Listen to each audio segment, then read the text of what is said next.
Assalamualaikum warahmatullahi wabarakatuh. Alhamdulillahi rabbil alamin. Wassalatu wassalamu ala ashrafil mursalin Sayyidina wa nabiyyina Muhammad ibn Abdullah Rasulil Amin wa ala alihi wa ashabihi wa man tabi'ahum bi ihsanin ila yaumiddin. Subhanaka la ilma lana illa ma 'allamtana innaka antal alimul hakim. رب اشرح لي صدري ويسر لي أمري واحلل عقدة من لساني يفقه قولي رب يسر ولا تعسر ربي تمم بخير وبعد. Saya muliakan lagi, saya kasihi Tuan Imam, Tuan Bilal, ahli jawatan kuasa Masjid Al-Mustaghfirin Sungai Tiram, ibu ayah, abang, kakak-kakak, para guru, para asatizah, Tuan Guru Haji Abdullah dan seluruh para santri dan muslimin dan muslimat yang dirahmati Allah Subhanahu wa taala sekalian.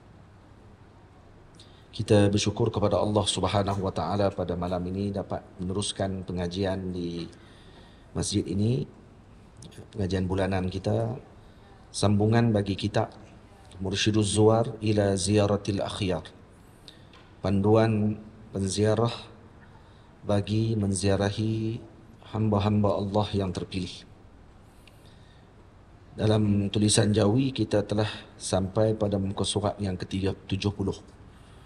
Tulisan Jawi lah. Kalau tulisan Rumi muka surat yang berapa? Muka surat 8. Muka surat 9. Kita sambung kembali. Menziarahi mereka juga diharapkan agar doa kita dimakbulkan oleh Allah Subhanahu wa taala. Ini antara niat-niat yang perlu dihadirkan ketika mana kita menziarahi orang-orang yang saleh. Jadi ini yang pertama, adab menziarahi. Kita telah bicara tentang adab menziarahi para wali yang masih hidup. Sekarang telah masuk pada adab-adab menziarahi para wali yang telah wafat. Dan ini adab-adabnya salah satunya yang pertama iaitu mengikhlaskan niat kerana Allah Ta'ala. Dan kita sampai pada perkataan menziarahi mereka juga diharapkan agar doa kita dimakbulkan oleh Allah. Al-Imam Sayyidi Muhammad Ibnu Abdul Qadir Al-Fasi rahimahullah pernah menyebut bahawa Al-Imam Syafi'i radhiyallahu ta'ala anhu mengatakan, Al-Imam Sayyidi Muhammad Abdul Qadir Al-Fasi, Al-Fasi maksudnya berasal daripada Fas, daripada Fas iaitu Maghrib. Beliau mengatakan bahawa Imam Syafi'i radhiyallahu anhu mengatakan qabru Musa al-Kadhim at-tiryaqul mujarrab. Kubur Sayyidina Musa al-Kadhim radhiyallahu ta'ala anhu itu adalah penyembuh yang mujarrab. Tiryaqul mujarrab maksudnya ini penyembuh ataupun ubat yang mujarrab. Ada syirik dengan perkataan ini? Tidak ada syirik apa. Nah, ini dipanggil majazul aqli, dipanggil dalam bahasa balaghah dipanggil majaz al-aqli. Ai isnadul fi'li ila ghairi fa'ilih, iaitu menyandarkan perbuatan bukan pada pembuatnya yang asli. Yang menyembuh Allah Subhanahu wa taala cuma ini disebut dengan majaz akli. Seperti kita sebut makan ubat sembuh, minum air hilang dahaga, makan nasi kenyang. Yang tu semua adalah atau disebut sebagai majaz, no? Bukan dengan makna hakiki. Kalau dia sebut dengan makna hakiki, dengan makna yang menyembuh tadi adalah ubat tersebut, yang mengenyangkan tadi adalah nasi tadi, bukan Allah, maka yang tu berlaku khilaf di kalangan ulama, adakah dia termasuk di kalangan ahli bid'ah ataupun kafir. Sini yang menyebut ni bukan orang biasa, Al-Imam Syafi'i. Al-Imam Syafi'i radhiyallahu anhu hujjatun fil lughah, kata ulama, hujjah fil lughah. Maksudnya kalau dalam bahasa Arab, Al-Imam Syafi'i bahasanya menjadi hujjah. Al-Imam Ibnu Katsir, pensyarah, pentafsir kepada tafsir Ibnu Katsir, Hujahnya tidak kalamnya tidak lughah dalam apa ni, tidak hujah dalam lughah. Atau kalau Arab sekalipun, masyayikh Arab, Al-Imam Al-Baydawi contohnya, mufassir kabir, pengarang kepada kitab tafsir Baydawi. Al-Imam Al-Qurtubi, pengarang Jami'ul Ahkam, Ahkam Jami' Al-Quran. Kesemua mereka walaupun Arab tetapi tidak mencapai peringkat hujjah fil lughah. Al-Imam Syafi'i radhiyallahu anhu hujjah fil lughah. Bahasa beliau yang disebutkan oleh beliau adalah hujjah. Jadi bukan semestinya kalau Arab bermakna akan jadi bahasanya jadi menjadi bukti dalil dan dipegang dalam bahasa Arab. Tak. Al-Imam Syafi'i kalau dia sebut maka diguna apa yang disebutkan oleh beliau dalam bahasa. Karena luasnya ilmu beliau dalam bahasa. Sayyidina Al-Imam Syafi'i disebutkan oleh Al-Imam Al-Asma'i radhiyallahu anhu. Al-Imam Al-Asma'i adalah gergasi lughah pada zaman beliau. Beliau mengatakan bahawa aku membetulkan syair-syair Huzaliyah di depan Al-Imam Syafi'i radhiyallahu anhu. Itu Imam Syafi'i masih lagi muda. Jadi beliau memperbetulkan kembali hafalan beliau, ingatan beliau dan karangan ataupun susunan beliau dengan syair-syair Huzali di depan Al-Imam Syafi'i radhiyallahu anhu. Imam Syafi'i hujjah dalam bahasa. Imam Syafi'i kata apa? Qabru Musa al-Kazim at-tiryaqul mujarrab. Kubur Sayyidina Musa al-Kazim itu adalah penyembuh yang mujarrab. Penyembuh yang mujarrab maknanya kalau pergi ke makam beliau baca doa dimustajabkan oleh Allah. Tanah kuburnya sendiri mujarrab. Macam tu sekali. Ini awliya-awliya Allah Subhanahu wa taala. Itu saya sebut dah. Kita dah baca kitab adab. Kita dah cerita bab adab panjang lebar. Berapa tahun kita baca dekat sini? Daripada berapa kitab dah khatam di sini. 3 dah no? 3 buah kitab dah. 3 buah kitab yang selalu ikut faham dah insya-Allah. Insya-Allah tidak ada apa ni? Pahaman nabitah ataupun budak baru nak tak ada. Jenis semua benda nak bidah apa semua. Maksudnya dah faham dah. Sini majlisnya perbincangannya tentang masalah sebut. Lepas tu kita masuk lepas dah beberapa tahun baru baca kitab yang begini. Jadi moga faham lah. Jadi kalau ada yang main mula-mula dengar ni apa ni? Uskut kita kata. Nah. Uskut, duduk diam. Terus saya cakap, nampak sangat tak cerdik. Jadi tak berkenan, ya tak usah dengar. Ya tak usah dengar. Itu lebih aslam kepada iman kamu yang kamu anggap kami ahli bidah. Okey, tak ada masalah. Anggap kita ahli bidah, orang buat syirik. Tak usah dengar. Duduk diam. No? Jangan tunjuk sangat kita punya tak berapa anak senter tu. Sekali lagi waris bagi dekat anak cucu kita jadilah. Tu. Tak apa nak senter tu bagi kat cucu kamu. Tak usah duk tunjuk kat apa ni orang lain. Al-Imam Sayyidi Ahmad Zarruq rahimahullahu taala mengatakan bahawa telah berkata Al-Imam Abdullah Al-Quri rahimahullahu taala. Ni nama-nama yang kita sebut ni ini pemuka aulia Allah taala, faqih, usuli, kibar di kalangan aulia Allah taala. Nah, ini bukan sebarang orang yang sebut ni. Apa kata Al-Imam Zarruq yang dinukilkan daripada kalam Al-Imam Abdullah Al-Quri? Kata beliau, "Idza kanatir rahmatu tanzilu 'inda zikrihim."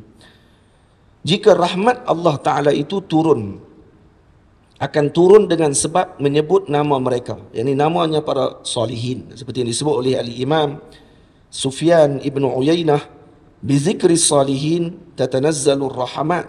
Sebutnya nama-nama orang soleh akan turun rahmat Allah Subhanahu wa taala. Dan itu disunatkan kita ketika makan dengan anak-anak kita di tempat makan menyebutkan tentang orang-orang soleh waktu makan. Jangan diam. Terlalu diam ketika makan ini adalah sifatnya orang-orang Yahudi. Yahudi diam waktu makan. Sebab tu mereka ajak pula kat kita. Mereka pula ajak kat kita cara nak makan. Nak ambil pinggan mana, nak ambil sudu mana, nak ambil apa. Baik, salahkah pengajaran tersebut? Tak nak salah apa. Tak nak salah. Kerana setiap benda yang cantik, elok, itu tidak ada masalah untuk kita laksanakan dan amalkan. Tidak ada masalah apa. Tak kira bid'ah apa pula tu. No? Harus bid'ah yang harus. Yang tu. Um, Kalau kata dia ajak sampai tak boleh sentuh. Kalau ting bunyi itu saja dah aib. Memalukan. Kalau kata makan di kedai-kedai makan yang besar-besar, contohnya dia ajak. Atau di sekolah dia ajar. Nah, dipanggil etika dalam makan. Dia kata. Etika dalam ketika hadir majlis. Jangan belaga pinggan. Jangan apa ni terkena sudu pada pinggan tadi sebab bunyi dan seumpamanya. Tamam. Ya adab. Itu tak ada masalah apa. Tapi terlalu diam ketika makan, senyap, ini adalah akhlaknya Yahudi. Terlalu ketika makan, ini akhlaknya Kristian. Kristian makan bising. Belaga cawan, belaga habis semua. Bini orang pun belaga. Nah, yang tu kalau yang macam tu. Kalau muslimin, khairul umur awsatuha. Sebaik perkara adalah yang pertengahan. Tidak terlalu bising, tidak terlalu diam. Jadi apa yang perlu kita penuhkan waktu ketika makan? Menyebutkan tentang kisah orang-orang soleh. Jadi waktu makan tu, cerita tentang orang soleh. Turun rahmat Allah Ta'ala ketika mana? Makan tersebut. Iza kanatir rahmatu tanzilu inda zikrihim. Kalaulah rahmat Allah itu turun ketika menyebutkan nama mereka, fama dhannuka bimawatin ijtima'ihim ala rabbihim. Bagaimana pula pandanganmu dengan tempat bertemunya mereka dengan Tuhannya? Di dalam mana? Di kubur. Bukan maksudnya Allah bertempat. Tak. Maksudnya tempat mereka mendapatkan rahmatnya Allah. Wa yawma qudumihim alaihi bil khuruj min hadhihi ad-dar wa huwa yawmu wafatihim. Dan hari kedatangan mereka ke hadrat ilahiyah dengan keluarnya mereka daripada negeri dunia ini adalah hari wafatnya mereka. Faziyaratuhum fihi tahni'atul lahum. Maka menziarahi mereka pada tempat tersebut seolah-olah kita datang mengucapkan tahniah, tahniah kepada mereka atas nikmat yang telah Allah Ta'ala berikan, atas nikmat dan rahmat yang tidak akan putus-putus ke atas mereka. Dan kemudian wa ta'arrudun lima tatajaddadu min nafahatir rahmati alaihim. Maka menziarahi kubur mereka adalah tatajaddadu min nafahatir rahmati alaihim, dan rahmat yang tidak akan putus-putus ke atas mereka. Fahiya idzan mustahabbatun. Maka menziarahi kubur mereka adalah sunnah. In ada syartiyah di situ, dengan syarat apa dia? Salimat min muharramin atau makruhin fi asli syar'i kajtima'in nisa'i wa tilkal umuri allati tahdutsu. Maka menziarahi kubur mereka adalah sunnah ini jika ianya selamat daripada berlakunya perkara yang haram dan tidak makruh seperti bercampur lelaki dan wanita atau melakukan perkara-perkara bid'ah yang dilarang syarak. Berarti bergaul, bercampur ataupun melakukan perkara yang dilarang oleh syarak. Seperti apa lagi? Perkara yang dilarang oleh syarak. Menurun di kubur. Menurun. Ini misalnya tawassul, istighasah, ini tidak dilarang. Tawassul dan istighasah dengan makna syarak tidak dilarang. Malah ianya adalah termasuk daripada perkara yang dibenarkan dalam syarak, dan sebutannya nanti kita akan tengok di belakang. Tamam. Jadi menziarahi orang-orang saleh, kuburan mereka, ini adalah perkara yang mustahabbah, yang disunatkan.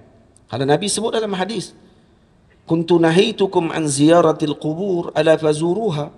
Aku larang kamu sebelum ini melawat kubur. Lawatlah, kata Nabi.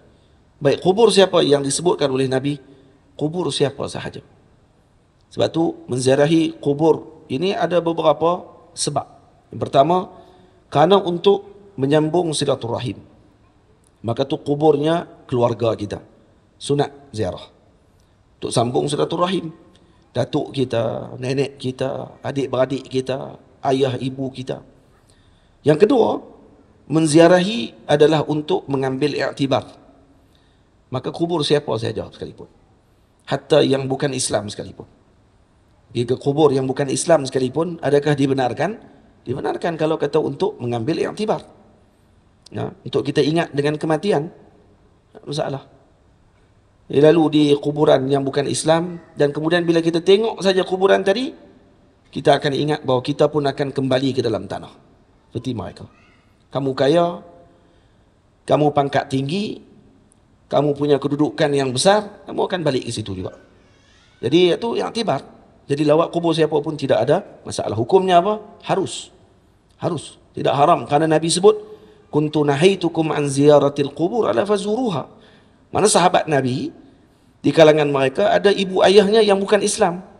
Jadi maksud Nabi bagi benar untuk kamu pergi lawat kubur ayah kamu yang tidak Islam. Maksudnya gitu.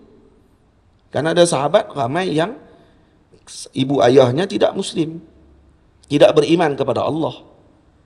Sayyidina Umar ibn Al-Khattab tidak beriman kepada Allah. Jadi boleh tak lawat kubur ayah beliau? Sila. Karena Nabi sebut, kuntu nahitukum an ziyaratil qubur, aku melarang kalian untuk melawat kubur. Ala fazuruha, lawatlah kubur. Nabi tak kata zuru qabral muslimin faqat. Nabi tak kata lawatlah kubur orang Islam saja. Tak. Tamam? Jadi boleh lawat siapa pun dengan niat untuk iktibar. Yang ketiga, niat ziarah untuk mengambil barakah, mengambil berkat, dan juga menumpang kemuliaannya sahibul qabr. Jadi tidak boleh kita nafi. Kita nak nafi macam mana dengan perkara yang memang mempunyai kelebihan tentang perkara tersebut. Yang menafikan adalah orang-orang yang buta matanya, buta mata hatinya, maksudnya tak melihat dengan kebenaran, sombong, takabur, inat, bersifat dengan menolak tanpa dalil dan hujah bahawa ada kelebihan yang Allah Ta'ala berikan kepada sesiapa yang Allah kehendaki. Kubur para anbiya, kubur para salihin, para awliya Allah Subhanahu Wa Ta'ala. Kita tahu mana dia wali.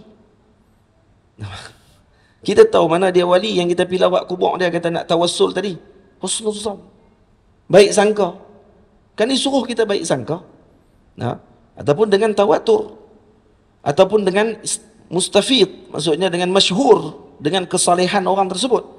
Nahnu nahkum bizawahir, wallah yahkum bis-sarair. Kita berhukum dengan zahir orang tersebut. Zahirnya salah, zahirnya orang yang mulia, yang baik, dimuliakan oleh Allah. Kematiannya dengan husnul khatimah. Sambutan orang kepadanya tadi dengan luar biasa. Jadi dengan pandangan tersebut, apatah lagi a'immah kibar, para wali Allah Ta'ala yang masyhur, dan kubur mereka tadi diketahui dan diketahui oleh ahli hadzal balad, negeri tersebut, maka kita pergi lawat, tak masalah apa. Dia kata kubur banyak-banyak, dia kata ni semua ni cari duit semua. Hang pernah pergi ke? Tanya dia. Dah lah hang bid'ah semua benda, penipu pula tu, buat fitnah pula. Tak mana kubur mana yang kutip duit ni? Kalau tak tabung, habis tu masjid kot belah negeri hak duk bid'ah orang pun tak tabung. Itu macam mana? Masjid pun tak tabung juga, salah apa? Cuba jangan komplain cepat sangat, dan cuba jangan buat fitnah kalau kamu tak pernah pergi ke tempat-tempat tersebut. Dia kata kubur Nabi-Nabi mana ada yang satu pun pasti.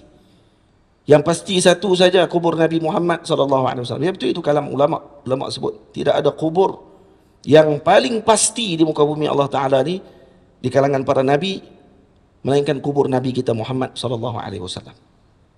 Kubur para anbiya yang lain masih lagi ada perbincangan di kalangan ulama. Tapi ada salah tak kalau kita lawat? Tak masalah apa. Lepas tu ulama beza antara dua istilah, darih dan maqam. Maqam tidak semestinya ada jasad dalam, tidak semestinya. Lepas tu dipanggil makan lil qiyam, dia panggil isim makan. Isim makan. Dalam saraf kita mengaji yang tu. Maqam maksudnya makan lil qiyam. Boleh jadi wali tersebut pernah duduk di situ. Boleh jadi wali tadi pernah berdiri di situ. Boleh jadi wali tadi pernah buat rumah dia dekat situ. Boleh jadi. Dan kemudian dibuat maqamnya di situ kerana barakahnya tadi ada di tempat tersebut. Barakah, mana barakah? Kamu percaya tak dulu, yang pertama nak tanya, percaya tak dulu dengan asarnya salihin ini adalah kesan orang soleh boleh ambil berkat? Percaya tak itu dulu? Nak tanya. Kalau tak percaya, okey cukup, tak usah sembang. Itu tak ada sembang, dia jadi panjang. Dia dibuang masa. Faham? Dan asar salihin, Sayyidina Yusuf alaihi salam, waktu ketika mana, ayat dia pada Wildan, Nabi Yusuf waktu bagi kain dia dekat ayah dia, Nabi Yaqub alaihi salam. Lempak kain tadi dan diberikan kepada Nabi Yaqub, disentuh pada mata beliau dan lega daripada penyakit mata beliau yang tidak nampak, kena katarak. Sayyidina Yaqub bukan buta. Sayyidina Yaqub kena katarak mata. Sampai matanya diselaput sampai tak nampak. Karena banyaknya menangis merindui Sayyidina Yusuf alaihi salam. Jadi bila mana Sayyidina Yusuf tahu ayahnya datang ke Mesir pada waktu tersebut, diberikan kain dia. Kain tadi diambil oleh Nabi Yaqub, diletakkan di mata beliau, sembuh seketika itu juga. Dipanggil asar salihin. Kata tu Nabi. Banyak lagi kalau nak cerita. Asar salihin ni berlambak-lambak. Perbuatan Al-Imam Subki ketika mana pergi ke Darul Hadis Ashrafiyah, melawat Al-Imam, tempat Imam Nawawi. Tak sempat dia bertemu dengan Imam Nawawi. Imam Nawawi waktu datang ke Mesir, datang senyap-senyap. Nawawi pernah mai ke Mesir, tapi dia mai senyap-senyap beberapa tempoh sebelum beliau wafat. Ada seorang je anak murid dia yang tahu, bawa Imam Nawawi berjalan di Mesir, melawat makamnya para wali Allah Subhanahu Wa Taala. Lawat makam Sayyidah Nafisah, lawat makam Sayyidah Aisyah di Maidan Sayyidah Aisyah, dekat dengan makam Imam Syafi'i, lebih kurang 1 kilometer. Sampai di situ, Imam Sayyidatina Aisyah ni adalah anak kepada Sayyidina Ja'far Sadiq, cucu Nabi SAW. Jadi sampai dekat situ, murid kepada Imam Nawawi bagi tahu, kata di depan sana wahai Imam, makam Al-Imam Syafi'i, lebih kurang 1 kilometer. Imam Syafi'i menangis, Imam Nawawi menangis waktu itu. Dia kata, saya tidak pasti adakah kalau dia masih hidup, beliau akan menyambut kedatangan saya ataupun tidak, kata dia. Ini muharrir mazhab yang berusaha untuk menyampaikan mazhab Al-Imam Syafi'i dengan istilahnya, dengan tahqiqnya, dengan tahrir beliau yang luar biasa, sehingga kita dapat diguna pakai sehingga sekarang fatwa-fatwanya Al-Imam Nawawi radhiyallahu anhu yang muktamad dalam mazhab kita Syafi'i. Ini umur yang singkat tapi jasa yang seolah perlu 1000 tahun untuk melaksanakan kerja beliau. Umur dia 45 tahun. Karangan Imam Nawawi kalau ditengok semula, kalau disusun dengan umur beliau, seakan-akan beliau menulis sejak di dalam perut. Seakan-akan. Maksudnya duduk dalam perut, duduk tulis kitab lah. Jadi kalau tengok helaian retah kitab yang dia tulis, dengan umur dia, bermakna dia karang sehari sampai berapa puluh lembar untuk siapkan kitab-kitab beliau yang ada dalam yang kita dapat sekarang ni. Umur beliau 45 tahun. 45 tahun wafat Al-Imam Nawawi, kitabnya luar biasa, Masya Allah, Tabarakallah. Sehari mengaji 12 pengajian kitab. Balik menulis, mengajar. Bila dia tidur? 2 tahun tidak pernah tidur. Imam Nawawi 2 tahun tidak pernah tidur. Lambung kanannya tidak pernah diletak di atas tanah. Tak pernah letak atas kaki. Tidur duduk selama 2 tahun. Belajar ilmu di Dimash waktu tu. Waktu di Dimash, di Damsyik, beliau 2 tahun tidak meletakkan lambungnya di tempat tidur. Maksudnya tidurnya berbaring, dan bukan tidur, tertidur selama 2 tahun. Sayyidi Mamin, ayah kepada Imam Sayyidi Ma'ul Ainain, seorang ulama besar dalam mazhab Maliki di Syria, di Maghribi, tidak pernah tidur. Dalam hidupnya ada dia tak pernah tidur lebih kurang 2 tahun ke 3 tahun. Tak tidur langsung malam. Dan gurunya dengan kasyaf melihat ke dalam hatinya dan kata dia, wahai muridku, boleh tak aku nak tengok hati kamu, jantung kamu? Dia, silakan tuan guru, tengok. Lepas tu dia kata, tak, saya dah tengok dah. Tu saya minta izin dia, lepas dah tengok dah, kata dia. Jantung kamu telah putus semua ni urat-uratnya. Bahkan tak tidur malam. Tak tidur malam bahaya, no? Tak tidur malam ni bahaya. Kita nak mengaji juga, kena ada rehat juga. Santri ni rehat banyak kot, no? Ni bukan tak tidur, ni terbanyak tidur. Nah, jadi kalau kata tak tidur langsung bahaya. Terputus urat jantung. Tinggal satu saja. Dia duduk bernafas dengan satu urat saja. Jadi dia boleh hidup duduk bernafas tu satu urat. Maka dia kata, saya telah minta kepada Allah agar Allah menggantikan semula urat-urat jantung kamu yang telah terputus tersebut. Dan Allah perkenankan, kata dia. Mustahil benda tu. Mustahil apa? Orang duk buat bypass lah ni boleh. Kan? Dia kata, kita pun kena bypass. Apa masalah kalau kata bukan dengan cara bypass, kemudian sambung balik? Apa masalahnya?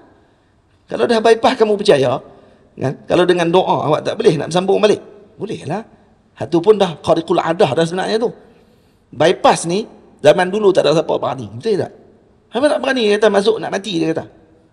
Kalau kata bypass pun ada daripada 10 orang, lah ni 100 orang, seorang kemungkinan akan pergi. Sebabkan kerana bypass tu. Boleh jadi. Kerana teknologi dah makin mantap. Ini teknologinya Allah Subhanahu Wa Taala dengan doa. Dan dia kata bersambung balik hati kamu, jantung kamu bersambung balik dia punya urat dia. Saya saja sebut macam ni sebab apa? Sebab tahu dah Wahabi dia suka main. Sekali dia kata tengok urat jantung bersambung pula dah. Yang dia pergi kat doktor boleh pula. Yang kita percaya dengan apa ni doa para awliya, dia main-main dengan kita. Jadi putuskan awal-awal, moga terputus hujah-hujahnya mereka. Jadi kata dia jangan tak tidur lagi. Bagi masa. Ada masa rehat, ada masa untuk ibadah. Jangan tidak lagi kamu buat macam tu. Boleh? Jumpa ada ayat dia? Mana? Izhabu biqamisi hadha. Lagi? Fa'alqu ala wajhi abi ya'ti basira. Tu. Izhabu biqamisi hadha dalam Quran. Bawa khamisku ini, bajuku ini kepada ayahku, fa'alqu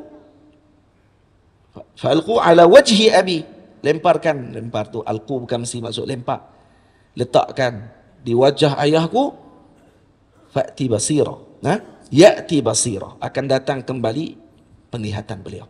Tu asarnya salihin. Tadi cerita tadi asarnya salihin, cerita tak habis. Imam Nawawi sebut macam tu, kalau dia balik semula ke Nawa dan dia wafat. Al-Imam Subki tahu Imam Nawawi datang, tapi dia tak sempat. Dia ligan. Sampai ke Nawa, beberapa hari saja Imam Nawawi baru wafat. Tak sempat untuk bertemu dengan Imam Nawawi. Dan akhirnya beliau pergi ke Darul Hadis Al-Ashrafiyah.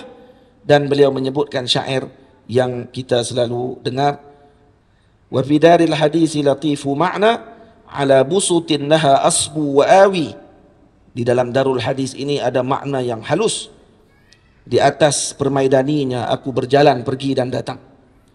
Asa anni amussu biharri wajhi. Moga-moga aku dapat menyentuh dengan apa ni, pipiku ini yang panas, dengan wajahku yang panas ini. Makanan massahu qadamun Nawawi.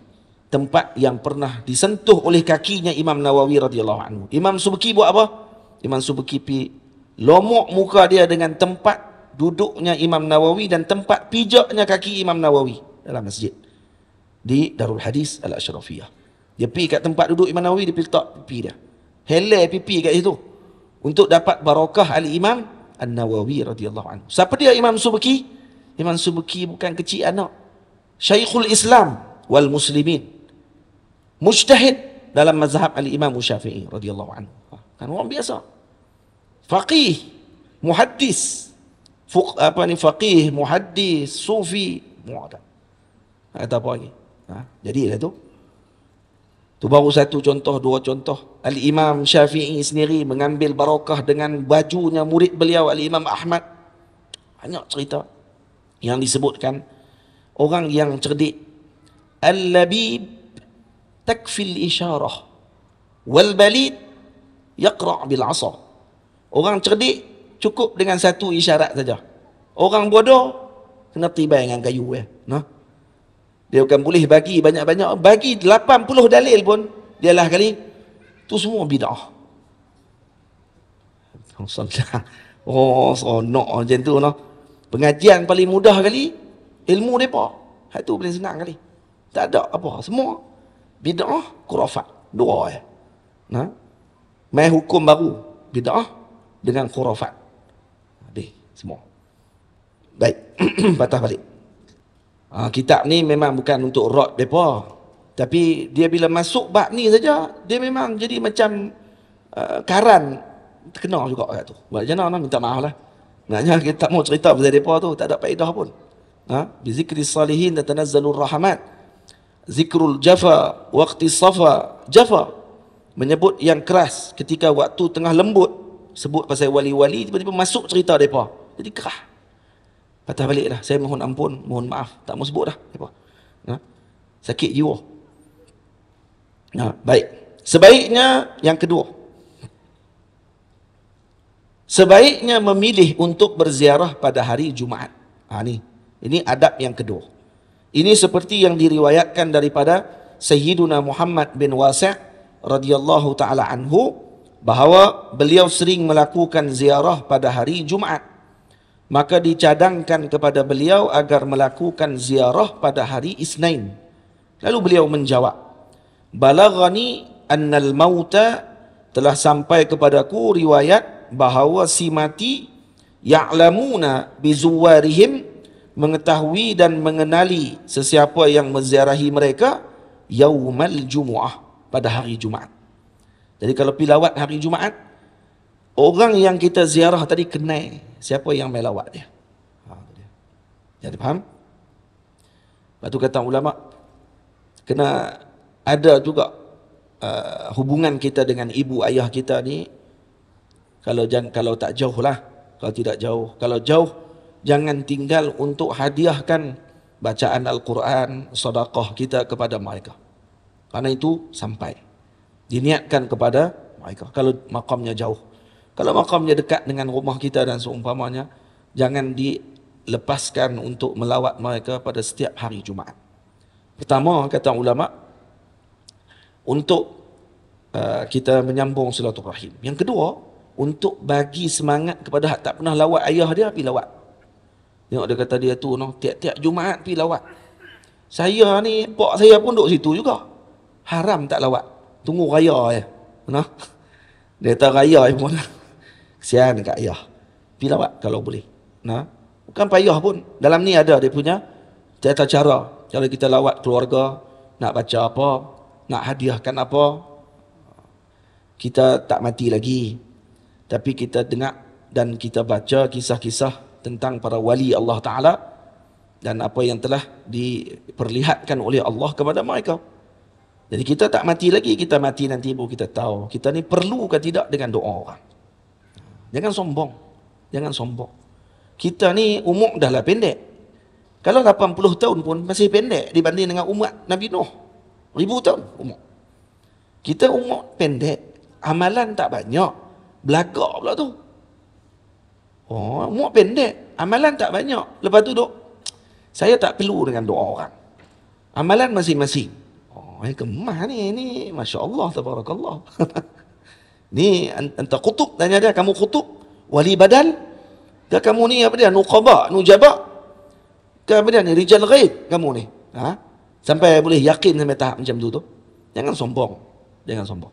Karena takut nanti, takut berharap, tapi tak ada siapa apa tu yang boleh untuk nak bagi pahala dan juga amalan kepada dia. InsyaAllah akan sampai, kerana doa orang soleh didoa kepada mukminin setiap hari. Tidak, kita akan doakan kepada mukminin. Dalam doa tahlil, walaupun mereka bid'ahkan kita, dalam doa tahlil itu dibaca semua muslimin. Tak ada pengecualian. Doa muslimin tadi tak ada pengecualian. Muslimin yang Asy'ariyah saja. Wahabi tak termasuk, tak ada. Tak masuk sekali. Dia akan masuk sekali doa tadi. Maknanya apa dia? Maknanya kamu muslim, walaupun kamu tuduh orang ni ahli syirik, khurafat, kuburiyun, capaliyun, dia lagi dia buh kat kita. Kita buh sikit je. Wahabi, marah. Dia buh kat kita macam-macam, kita buh sikit je. Dia jadi cempera tu serupa dengan kera kena apa lagi. Kita kata relax lah, hampa buh kami bukan main lagi. Kita cuih sikit je pun melompat daripada apa lagi. Relax lah. Pandai kata ke orang buh balik, terus duduk marah. Tu orang panggil cepat koyak, dia panggil. Gen cepat koyak ni tak boleh hentam orang, hang kena duduk diam terus duduk buat Facebook. Baik. Jadi hari Jumaat akan diketahui oleh orang yang kita ziarahi tersebut. Dia kenal. Hari sebelumnya Khamis, wa ma qablahu wa ma ba'dahu, dan hari selepasnya Sabtu. Maksudnya kalau kata kita ziarah pada hari Jumaat atau hari Khamis ataupun hari Sabtu, orang yang berada di dalam makam tersebut akan kenal siapa yang lawat dia. Ibu ayah semua, hadirin semua, alam barzah ni lebih luas daripada alam kita. Dan la natasawwar. Kita tak boleh nak gambar kerana kita tak masuk ke alam tersebut. Tapi alamnya luas lebih daripada alam kita, dan keberadaan para awliya di alam tersebut itu lebih luas tasarrufnya dibandingkan dengan alam ini. Karena mereka telah berada di pertengahan alam al-baqa, alam kekal. Karena dah mati pada waktu tersebut, dah masuk ke alam barzakh, mereka telah berada di sempadan alam baqa, iaitu akhirat. Tak ada lagi mati. Boleh faham? Habis dah. Kecuali nantilah bangkit semula, kemudian ditiup sangkakala, mati semula tu. Yang tu kita kata pintu. Pintu kepada alam baqa. Sebelum alam baqa tu bukan alam baqa lagi. Karena nanti akan ada mati pula. Dia akan ada mati kali yang kedua dan ketiga. Dengan tiupan sangkakala pertama dan tiupan sangkakala kedua, maka dia akan ada mati lagi, dan kemudian selepas tu tidak ada lagi mati. Betul lagi ketika mana Nabi Allah Yahya akan dibawa kematian kepadanya dalam bentuk rupa seekor kambing, disembelih kematian, maka kematian pun mati. Sebab tu mati ini adalah benda wujudi, benda yang wujud, kata ulama. Benda wujudi. Dia bukan benda amrun i'tibari. Dia bukan benda yang i'tibar saja mati ini. Tak, mati ini wujudi. Benda wujud. Seperti hayah adalah wujudi. Sebab tu sifatul hayah bagi Allah dalam sifat ma'ani adalah sifatun wujudiyatun qaimatun ala zatihi. Sifat wujudiyah, sifat yang ada. Maksudnya kalau dibuka hijab nampak. Boleh? Faham ni? Sifat dia wujudi. Bukti mana wujudi lagi ke dalam Quran? Dalam surah Al-Mulk, Allah Ta'ala kata apa? Tabarakalladzi biyadihil mulk wa huwa ala kulli syai'in qadir alladzi khalaqal mauta wal hayata liyabluwakum ayyukum ahsanu amala. Khalaqal maut. Ini Allah menciptakan maut. Al-maut wujud maksudnya. Diciptakan maut. Maksudnya al-maut wujudi. Maut ni adalah wujud. Dia bukan amrun i'tibari ataupun dia bukan benda yang wahmi. Tak, benda wujudi. Kita azan ke terus je? Terus lah. Baik. Sebahagian ulama mengatakan bahawa disunatkan melakukan ziarah pada hari Rabu. Ada sebahagian ulama kata macam tu. Kerana ada riwayat yang menyebutkan innallaha khalaqan nura yaumal arbu'a. Boleh baca arbu'a, arbi'a, arba'a. Boleh baca tiga. Arbu'a pun boleh, arbi'a pun boleh, arba'a pun boleh. Tak ada masalah. Macam tu juga selasa. Salasa, sulasa. Boleh baca dua. Boleh baca sulasa dengan salasa. Tapi yang afsah dalam bahasa Arab, salasa. Macam dengan sa tu difathahkan. Itu yang fasih. Afsah maksudnya yang paling fasih. Sulasa fasih tapi tidak afsah. Baik. Sebahagian ulama mengatakan bahawa disunatkan melakukan ziarah pada hari Rabu kerana riwayat tadi. Sesungguhnya Allah menciptakan cahaya pada hari Rabu. Maka menziarahi kubur itu cahaya. Dan berdoa juga cahaya. Pada hari dijadikan cahaya. Hadza nur ala nur, kata ulama. Ini cahaya atas cahaya yang akan meliputi kuburan tersebut daripada orang-orang yang menziarahi pada hari tersebut. Ini kerana terdapat riwayat yang menyebut bahawa Allah Ta'ala menjadikan cahaya pada hari Rabu. Menziarahi kubur adalah cahaya dan doa juga adalah cahaya, maka digabungkan cahaya atas cahaya daripada sesiapa yang menziarahi perkuburan pada hari tersebut. Jadi, tamam? Yang ketiga, adab yang ketiga, mengelakkan daripada berjalan di atas kubur serta duduk di atasnya. Jangan berjalan atas kubur, jangan pijak di atas kubur. Nanti kita akan tengok apa perbezaan pandangan ulama terhadap masalah pijak atas kubur itu apa makna dia. Kata Nabi, Sayyidina Abu Hurairah menyebutkan, la an yajlisa ahadukum 'alal jamrati fatuhriqa thiyabahu fatakhlusa ila jildihi khairun lahu min an yajlisa 'ala qabrin. Maksudnya duduk seseorang itu di atas bara api sehingga terbakar pakaiannya hingga mengenai kulitnya. Itu lebih baik daripada dia duduk di atas kubur. Jadi kalau duduk atas kubur dengan duduk atas bara api, duduk atas bara api lebih baik daripada duduk atas kubur. Baik, apa makna duduk atas kubur? Adakah dengan makna duduk dengan makna duduk? Tak faham? Ini berlaku khilaf ni. Sebahagian ulama kata apa? Mentafsirkan maksud duduk di atas kubur dengan makna membuang najis di atasnya. Maksud duduk tadi adalah membuang najis.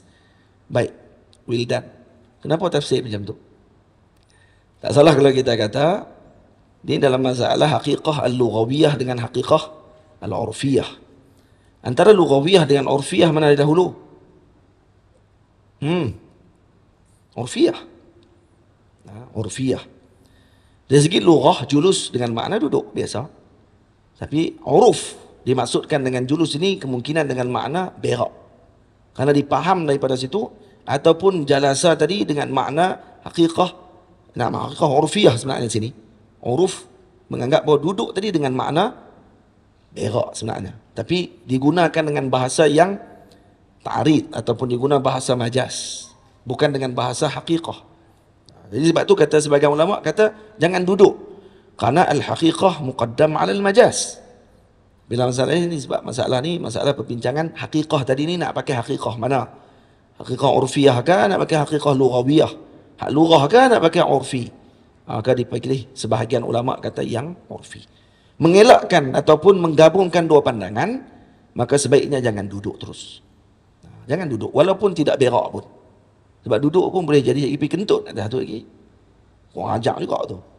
Dah lebih duduk pergi kentut pula atas kubur tu. Hak duduk dalam kubur awak tak ada deria. Lebih pada tu. Kalau mereka tak ada deria, tak sakit kena tibai. Ada deria mereka. Dan ni menyakitkan. Dah lah duduk atas kubur aku. Kentut pula tu. Orang asam dia kata. Berderian. Jadi ini biadab. Nah. Lepas tu kena jaga adab kita dengan siapa pun. Atau dengan yang telah wafat. Karena kalau kita beradab dengan mereka, Allah akan kurniakan orang yang akan beradab dengan kita nanti, insyaAllah. Faham? Boleh. Jadi duduk di sini sebahagian mentafsirkan dengan kubur dengan makna membuang najis, berak di atas kubur tersebut. Ada banyak dalam Quran Allah Taala sebut dengan lafaz majas, tapi dengan maksud sebenarnya maksudnya yang apa ni dengan makna buang air dan seumpama. Seperti Sayyidina Maryam sebut apa? Dalam Quran Allah Taala sebut Mal Masihu ibnu Maryam illa rasulun qad qalat min qablihi ar-rusul wa ummuhu siddiqah. Ini surah Al-Maidah. Kan? Tidaklah Sayyidina Masih ibni Maryam, ini Nabi Isa itu melainkan dia rasul yang telah datang sebelumnya rasul sebelumnya, dan ibunya adalah siddiqah, wanita yang benar. Kana ya'kulani at-ta'ama, kedua-dua mereka makan makanan. Apa makna dia? Kana ya'kulani at-ta'ama, kedua-dua mereka makan makanan. Apa kaitan Allah Ta'ala sebut tiba-tiba? Kedua-dua mereka makan makanan. Yang pertama sebab mereka anggap mereka ni Tuhan. Tuhan tidak makan. Dan mereka makan. Maksudnya mereka bukan Tuhan. Yang kedua, ya'kulani ta'ama ni kata ulama, maknanya adalah majas kepada yataghawwat. Mereka makan dan hasil makan daripada lepas tu buang air. Tapi beradab Allah Ta'ala dengan Allah Ta'ala ajak kita dengan adab kepada para akabir ketika berbicara dengan mereka dan cerita tentang mereka. Jangan sebut benda yang tidak elok. Disebutkan yang, jangan sebut natijahnya. Kalau kita makan, biasa lepas makan jadi apa? Buang air, berak. Jadi dalam ni Allah Ta'ala tersebut kedua-dua mereka berak. Tapi sebut apa dia? Kedua-dua mereka makan makanan. Dengan makna selepas makan akan buang air. Itu maksud dia. Tapi Allah Ta'ala guna dengan bahasa yang adab ketika mana berbicara dengan orang-orang saleh. Ini dalam surah Maidah ayat 75. Nah, jadi kalau orang tanya apa maksud kana ya'kulani ta'am dengan makna maksud majasnya dengan maksud mereka juga membuang air. Maksudnya gitu. Sentiasa menziarah. Yang keempat apa dia? Adab yang keempat sikit lagi, sentiasa menziarahi maqam para anbiya, sahabat dan kaum kerabat. Al-Imam Muwaffaquddin rahimahullah, Muwaffaquddin Utsman, dalam kitabnya Mursyiduz Zuwar ila Quburil Abrar, ni kitab ni kitab yang saya ada kat tangan ni. Kitab ni tebal. Ni cerita pasal kubur makam-makam para wali yang ada di Jabal Muqattam. Ni, beliau wafat tahun 615 Hijriah. Di sini disenaraikan masjid, makam-makam para wali yang berada di Jabal Muqattam. Dalam ni semua ada disenaraikan. Pada zaman beliau lah. Yang wafat selepas zaman beliau tak disenaraikan lah. Ini maksudnya yang sebelum zaman beliau, bermula daripada sahabat Nabi sampailah kepada zaman beliau. Senaraikan siapa mereka yang telah dimakamkan di situ. Ramai ya. Dan diceritakan kelebihan makam-makam tersebut dan manaqib wali-wali yang dimakamkan tersebut. Jadi sentiasa menziarahi makam para nabi, para sahabat dan kaum kerabat. Imam Muwaffaquddin rahimahullah mengatakan bahawa perkara ini sering dilakukan oleh para salihin sehingga mereka melihat kebaikan dan keberkatan yang melimpah ruah hasil ziarah tersebut. Jadi kelebihan dan keberkatan, melihat kebaikan dan keberkatan yang melimpah ruah hasil ziarah tersebut. Jadi ini kalau kata orang lazim dengan perkara tersebut, kita akan melihat keberkatan tadi. Cuma kalau kata guru saya Maulana Syekh Ahmad Mamduh, zur ghibban tazdad hubba. Jarang-jarangkan melawat akan menambahkan kecintaan. Ini jadi hadis Nabi SAW. Nabi kata apa? Zur ghibban tazdad hubba. Jarang-jarangkan melawat akan menambahkan kecintaan. Jadi jangan kita lawat selalu sangat. Tiap-tiap hari nak lawat maqam. Tak, jangan. Karena itu akan hilang syuur. Perasaan akan hilang selepas itu. Jadi takut kita tak ada adab pula. Jadi nak lawat, bagi ada adab. Bagi naik perasaan cinta, rindu sungguh nak pergi lawat, waktu tu pergi. Yang tu dia akan lebih menumpukan dan dia akan lebih datang perasaan pada waktu tersebut. Pergi. Lazimilah perkara ini, moga kita dilimpahi rahmat dan keberkatan. InsyaAllah. Yang kelima, masuk menghadap ke arah wajah sahibul maqam. Jadi ini kalau kata nak melawat maqam, adab dia adalah masuk ke wajah beliau. Jadi arah mana wajah? Contohnya kalau kata kiblat ke sana, bermakna wajahnya akan ke sana. Betul? Jadi kalau nak lawat tu, pergi tahu dulu tang mana kepala dia, hadap ke wajahnya pada waktu itu. Jangan pergi membelakangkan. Jangan macam tu. Itu kalau kita pergi ke makam para wali-wali Allah Ta'ala, tahu biasanya dia akan letak, kalau di Mesir, dia akan letak serban. Di Turki pun sama juga. Makam-makam wali, dia akan letak dekat makam tu, di mana kepala dia, bahagian serban. Tengok di mana kiblat, hadap ke arah, maksudnya kita akan membelakangkan kiblat dan wajah wali tadi akan menghadap ke kiblat. Jadi kita akan membelakangkan kiblat lah. Maka tu tempat yang sepatutnya kita pergi. Jangan membelakangkan. Karena kata disebut sini, ini kerana ziarah kamu kepadanya adalah seperti kamu berziarah kepadanya ketika dia hidup, maka hendaklah datang pada arah wajah sahibul maqam, yakni tuan punya maqam tersebut, iaitu arah hadapan. Jadi jangan main ke belakang dia. Ini tidak ada adab. Nanti ada cerita dalam ni, contoh-contoh beberapa orang yang pergi lawat maqam para wali tapi tidak menghadap, dan apa yang berlaku kepadanya daripada ziarah tersebut. Ada dalam ni. Kalau siapa dah baca habis dah, boleh tengok dah. Yang keenam, memberikan salam kepada sahibul maqam seperti mana kita memberikan salam kepadanya jika dia masih hidup di dunia. Dan ini disebutkan oleh dalam riwayat Sayyidina Abdullah bin Umar radhiyallahu taala anhu ketika melawat maqam ayah beliau dan maqam Nabi kita Muhammad, maka dia akan bagi salam dengan salam Assalamualaikum. Dia jawab Assalamu ala Rasulillah sallallahu alaihi wasallam. Assalamu ala Abi Bakrin. Assalamu ala Abi. Sebut macam tu. Assalamu ala Abi Bakrin. Assalamu ala Abi. Wa yansarif. Kemudian dia akan balik. Kata Sayyidina Nafi', murid Sayyidina Abdullah bin Umar, ra'aituhu yaf'alu zalika aksara min 100 marrah. Saya melihat beliau melakukan sedemikian lebih daripada 100 kali.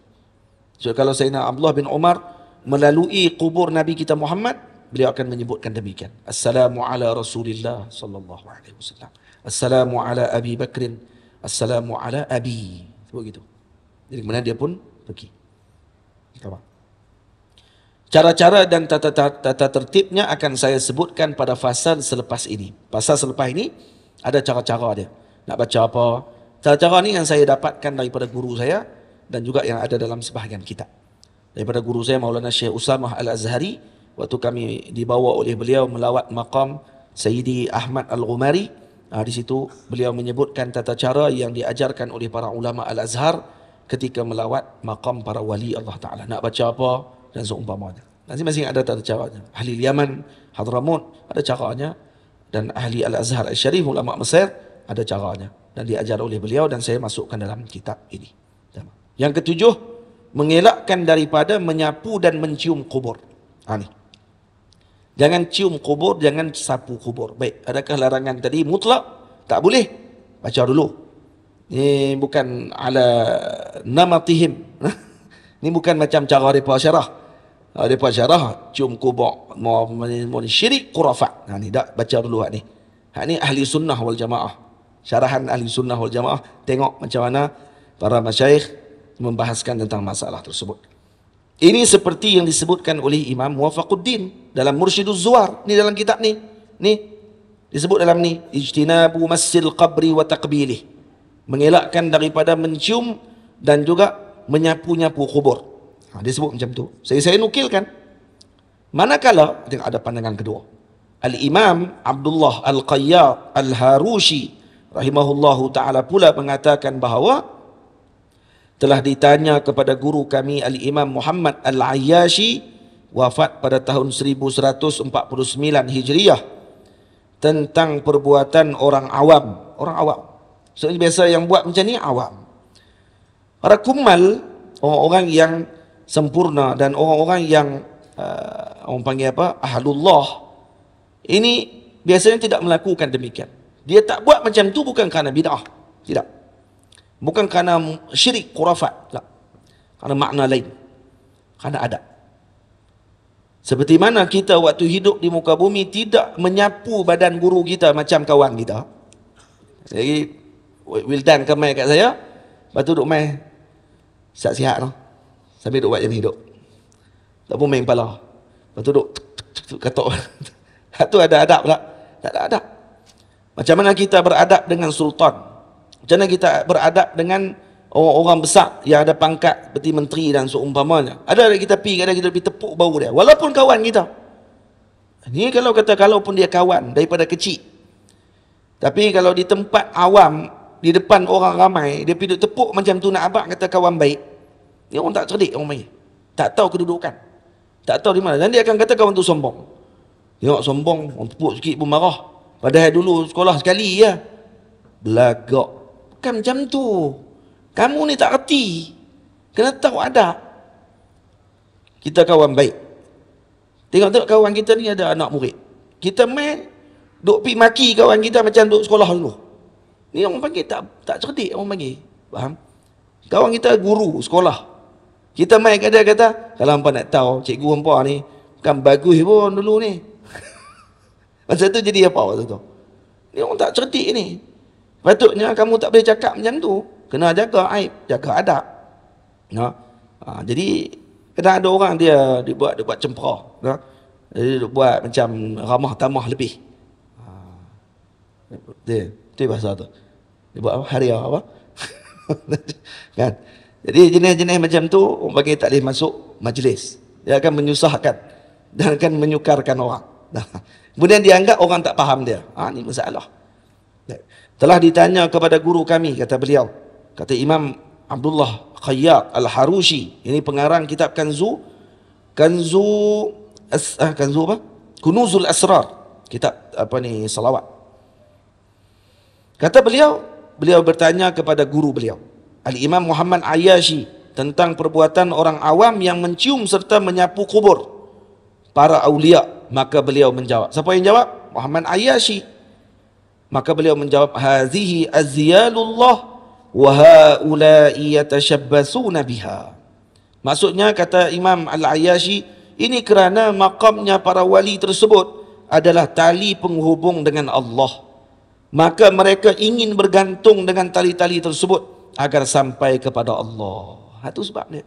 Jadi kena baik sangka. Maksudnya, kalau tengok orang pergi sapu kubur, kita baca satu kitab. Baca imam, dalam ni saya sebut dengan dua-dua sekali. Sebab takut ada orang baca satu je, tak baca satu. Saya masukkan dua-dua. Jadi dalam kitab yang lain pula ni, dalam kitab syarah kepada Kunuzul Asrar. Tamam? Saya berkata, saya tu saya lah. Ni ada depan ni. Saya berkata tu saya. Nah, pandangan ini, saya berkata ni nampak macam dengan apa ni? Macam besar sangat pula, no? Saya ada pandangan maksudnya, insya-Allah. Nauzubillah min zalik, kalau saya berniat macam tu. Cuma saya berkata ni sebagai amanah ilmu. Sebab yang sebut pandangan ni saya sebab tu saya sebut, saya berkata tanpa berniat untuk dengan perkara tersebut. Sebab saya teringat bila mana Habib Ali Al-Jufri menceritakan tentang Sayyidina Al-Imam Zakaria Al-Ansari radhiyallahu taala anhu. Beliau ni orang yang kasratul ru'a, selalu mimpi jumpa Rasulullah. Boleh kata tidak berlaku seminggu, tidak berlalu seminggu mereka mimpi jumpa Nabi. Tapi ada satu masa, 1 minggu, 2 minggu, 3 minggu tidak mimpi jumpa Rasulullah. Tak mimpi. Jadi satu malam diceritakan kepada beliau ada amalan. Satu amalan tu ada apa ni, nanti saya kongsikan amalan tersebut. Dibaca berapa kali, ada 116 kali amalan tersebut dibaca. Kemudian ada satu lagi selawat, dibaca 116 kali selawat. Dibaca ayat tersebut. Bila dibaca, kamu akan mimpi jumpa Rasulullah. Jadi dia beramal. Dibacakan ayat tu. Nanti saya share benda tersebut insya-Allah bulan depan. Jadi dibaca ayat tadi, bila selesai baca ayat tersebut, malam tu juga dia buat mimpi jumpa Rasulullah. Mimpi terus. Lalu ditanya kepada Nabi SAW, ya Rasulullah, kenapa saya tidak dibenarkan, diharamkan untuk saya melihat kamu ya Rasulullah? Kata Sayyidina Rasul SAW, wahai apa ni, Abu Zakaria, Imam Abu Yahya Zakaria, nah, kata wahai Zakaria Al-Ansari, kenapa kamu tidak melihat aku? Kata beliau, karena ada beberapa sebab. Yang pertama, ketika mana kamu digelar dengan Syekhul Islam, kamu ada perasaan tersebut. Sikit rasa, Syekhul Islam, insya-Allah. Jadi kerana itu, perasaan tadi menyebabkan terhalang daripada bertemu dengan Rasulullah. Sebut Syekhul Islam tu maksud kamu ada perasaan dalam hati. Maka kata Sayyidina Al-Imam Zakaria Ansari, demi Allah kata beliau, saya moga-moga tidak lagi ada perasaan tersebut dalam hati saya. Dan tak ada orang, sebabkan kerana ikhlas beliau tadi, sebabkan nama beliau sampai sekarang. Dalam kitab mazhab Syafi'i sebut Syekhul Islam, ini Syekhul Islam Zakaria Ansari. Maksudnya, dalam kitab mazhab Syafi'i. Yang kedua, kata Rasulullah, ketika kamu tulis kitab, kamu akan tulis qultu. Saya berkata. Dan waktu kamu tulis saya berkata tersebut, maka ada dalam hati kamu perasaan, saya ada pandangan. Ini pandangan saya. Segitu. Maka sebabkan tu diharamkan kamu melihat aku, kata Rasulullah. Itu dia. Boleh faham tak? Sebab tu kata beliau, demi Allah, saya tidak akan tulis lagi selepas tu khultu. Tak tulis lagi khultu, sekian-sekian. Kata Imam Zakaria Al-Ansari radhiyallahu ta'ala anhu. Satu lagi saya terlupa. Apa dia yang dia buat sehingga menyebabkan dia ada 3 benda yang dipesan oleh Sayyidina Rasul dan dimohon ampun oleh Sayyidina Al-Imam Zakaria Al-Ansari terhadap perkara tersebut. Sayyidina Zakaria Al-Ansari kibar awliya. Kata Al-Imam Abdul Wahab Sya'rani, beliau antara awliya yang ditugaskan oleh Allah untuk solat asar di Babil Lut, tempat terbitnya Dajjal. Dajjal dia akan keluar di Babul Lut. Babul Lut dekat Syria. Kata Imam Abdul Wahab Sya'rani, ada awliya-awliya Allah Ta'ala yang ada wazifahnya, dia kena semayang asar dekat tempat ni, semayang zuhur dekat tempat ni, semayang maghrib dekat tempat ni, semayang isyak dekat tempat ni. Faham? Baik. Kita tak payahlah maghrib dekat Sungai Tiram. Lagi subuh pula di Pedu. Orang tahu kata, ni wali-wali juga ni lah. Imam Zakaria Ansari, kata Sidi Abdul Wahab Sya'rani, antara orang yang solat asarnya di Babil Lut. Dan kata Imam Abdul Wahab Sya'rani, dia kata, saya pernah bertemu beliau di Babil Lut pada waktu asar. Naknya Sidang Abdul Wahab Syarif Abang kata, dia pun sampai ke tempat tu. Nah, pada waktu asar. Dan guru dia ada pada waktu tersebut di tempat tersebut. Makam awliya yang tak jadi wali lagi, tak payah nak komplain benda tu. Oh, mai asak ke tempat ni. Oh, macam mana ni? Nah. Baik. Kalau dia semayang asak hari tu, ni kalau fiqh. Lepas tu dia balik semula ke kampung dia, Zuhur tak masuk lagi. Zuhur tak masuk lagi. Asak tak masuk lagi. Tu macam mana agak-agak? Dia tadi semayang asak kat sana. Kalau kat kampung dia mungkin waktu tu dah apa ni, tak masuk Zuhur, tak masuk asak lagi. Tapi dia dah semayang asak. Jadi beza jam banyak kan. Nah. Masalahnya, tak ada masalah apa. Macam kita semayang jamak qasar. Kalau kita semayang jamak qasar, Zuhur dan asar kita dah semayang, balik ke kampung kita, asak tak masuk lagi. Masuk asak, wajib semayang Zuhur? Wajib semayang asak? Tak wajib lah. Boleh terus dengan solat yang telah kita solat tadi. Karena hari yang sama, masih hari yang sama. Faham? Dia bukan beza hari pun. Adakah tempat negara yang kita beza turun hari dengan dia? Kalau beza hari pun maksudnya pagi dengan malam sajalah. Bukan dengan makna satu kita di sini, di Eropah dah 3 hari dah. Mana ada macam tu. Tak matahari 24 jam tu je. Betul? Ini maksudnya keluar dimensi ni. Keluar negara mana ni duduk ni. Baik. Saya berkata, na'udzubillah, bukan saya berniat dengan perkara tersebut, tapi dengan maksud ni sebagai amanah ilmu, bahawa perkataan ni saya sebut untuk menyebutkan dua pandangan ni. Pandangan ini mengajarkan kepada kita agar berbaik sangka dengan orang awam, serta tidak cepat menjatuhkan hukum kepada mereka. Tu. Ini tidak. Tengok sikit je. Khurafat, bid'ah, syirik, masuk neraka. Sabarlah. Hakikatnya mereka bukanlah ingin mencium dinding-dinding tersebut, melainkan hanya kerana kecintaan mereka kepada orang yang berada di sebalik dinding tersebut. Itu je sebab dia. Bukan nak cium dinding tu sangat. Kalau tidak jumpa dinding apa pun mereka cium. Tak, kenapa dinding tu saja secara khusus mereka cium? Kerana yang mereka inginkan yang ada di dalam dinding tersebut, yang ada di sebalik dinding tersebut. Ini seperti yang disebut oleh Majnun Laila, iaitu Qais bin Mulawah. Apa kata Qais? Ini disebut Majnun. Kalau Muhammad Saleh dia ada Romeo and Juliet. Cerita tu dongeng saja. Tapi dalam Islam ada kisah benar, Majnun dan Laila. Majnun ni namanya yang benar nama Qais ibni Mulawah. Wafat pada tahun 688 Hijriah. 688 Hijriah, bukan Masihi. 688 Hijriah. Dan beliau menyebutkan apa? Ni syair ni dia sebut. Amurru ala diyari Laila. Uqabbilu zal jidari wa zal jidara. Wa ma hubbu diyari syaghafna qalbi. Walakin hubbu man sakanad diyara. Tu, saya berjalan daripada dalam satu negeri dan saya melalui rumahnya Laila. Dia cinta dengan Laila. Aku mencium dinding ini dan dinding itu, kata dia. Wa ma hubbu diyari syaghafna qalbi. Bukan kerana mencintai dinding-dinding dan negeri itu yang menyebabkan hatiku jadi rindu, kata dia. Walakin hubbu man sakanad diyara. Tapi sebenarnya yang saya rindu adalah yang berada dalam rumah dinding tersebut. Bukan dinding tu yang saya cium sebenarnya. Jadi kalau kita tengok dinding rumah mak ayah kita, kalau orang tadi rindu dekat ayah dia sampai dia pergi cium pintu rumah dia yang dia pernah duduk dengan ibu dan ayah dia pada ketika tersebut, nak kata dia syirik pada waktu tu? Tak boleh. Jadi hanya sekadar kecintaan dia yang mendalam menyebabkan dia menunjukkan ekspresi demikian. Maka kita tak boleh hukum dengan hanya perkara tersebut sahaja kita nak kata orang tadi telah melakukan perkara yang syirik dan seumpamanya. Namun mengajarkan mereka adab dan tata susila ketika berziarah itu lebih utama.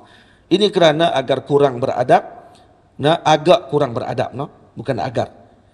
Ini kerana agak kurang beradab jika seseorang mengusap-ngusap serta mencium kubur para awliya kerana mereka lebih agung daripada para raja dunia. Itu sebab dia, bukan kerana haram mencium, tapi kerana adab ketika mana berhadapan dengan para wali. Jika para raja kita tidak mampu melakukan sedemikian, serta boleh dianggap tidak beradab jika melakukannya, maka bagaimana pula dengan para wali, para awliya dan salihin, lebih-lebih lagi para anbiya dan para mursalin. Ini yang kita sebutkan di sini, semoga dapat faham dengan baik. Nah, jangan cepat menghukum dengan awam dan seumpamanya. Kadang-kadang akidah orang awam ni kadang lebih kuat sebenarnya daripada apa yang dipaham oleh sebahagian pihak. Kadang akidah mereka lebih fitrah, lebih suci dibandingkan daripada orang-orang yang konon-kononnya nak menjaga daripada khurafat dan seumpamanya. Tamam? Yang tu disebut oleh para ulama tentang mereka. Tamam? Jadi moga-moga kita dapat mengambil manfaat dengan pertemuan kita pada hari ini. InsyaAllah 3 lay kita baca dan masa pun telah cemburui kita. Dan pada yang ke-8 dan seterusnya insyaAllah kita akan sambung pada pertemuan yang akan datang. Ada lebih kurang 18 adab ketika mana berziarah kepada orang-orang soleh yang telah wafat. Yang saya senaraikan dalam ni, saya senaraikan ni tidak banyak karena untuk tidak nak mengelakkan daripada berlaku malal atau boring ketika baca kitab tersebut. Jadi kalau nak lagi tambah, kena mengaji, kena tambah lagi kitab-kitab yang lain dengan adab-adab tersebut insya-Allah. Jadi kita sambung pada pertemuan akan datang pada muka surat yang ke-65 dan pada adab yang ke-8 insya-Allah taala. Jadi saya rasa setakat itu dulu. Mohon ampun, mohon maaf pada semua hadirin kalau ada saya terkasar bahasa, tersalah dalam bicara saya, moga-moga diampunkan oleh Allah Subhanahu wa taala. Aqulu qauli hadza astaghfirullahal azim li wa lakum. Moga kita dapat ambil manfaat sungguh-sungguh dan beradab dengan sesiapa pun di kalangan umat Nabi SAW dan mohon kepada Allah agar diberikan taufik dan hidayah kepada kita semua untuk terus mengamalkan sunnah baginda Rasul sallallahu alaihi wasallam. Qul qawli hadza astaghfirullahal azim li wa lakum. Assalamualaikum warahmatullahi wabarakatuh. Bismillahirrahmanirrahim. Alhamdulillahirabbil alamin wassalatu wassalamu ala asyrafil mursalin wa ala alihi wa sahbihi ajma'in. Rabbana atina fid dunya hasanah wa fil akhirati hasanatan wa qina adzaban nar. ربنا هب لنا من أزواجنا وذرياتنا قرة أعين وجعلنا للمتقين إماما وصلى الله على سيدنا محمد اللهم فقهنا في الدين وعلمنا تأويل واهدنا صراطك المستقيم وصلى الله على سيدنا محمد وعلى آله وصحبه أجمعين والحمد لله رب العالمين.